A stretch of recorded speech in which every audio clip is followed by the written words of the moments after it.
এই দোয়াটা পড়ার দরকার আছে না নাই?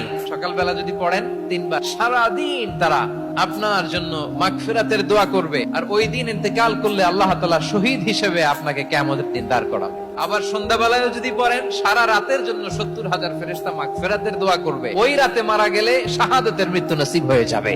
সকাল সন্ধ্যার যে জিকির, এই জিকিরের অন্তর্ভুক্ত করে নেবেন এই ওয়াজিফাটা। হুয়াল্লাহুল্লাযী লা ইলাহা ইল্লাহু আলিমুল গায়বি ওয়াশ শাহাদাতি হুয়ার রাহমানুর রহিম।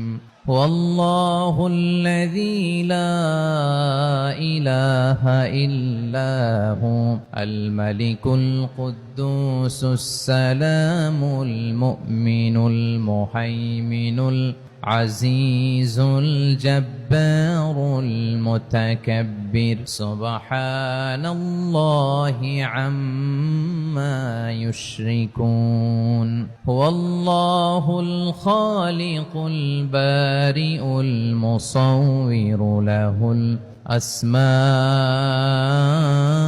الحسنى يسبح له ما في السماوات والأرض وهو العزيز الحكيم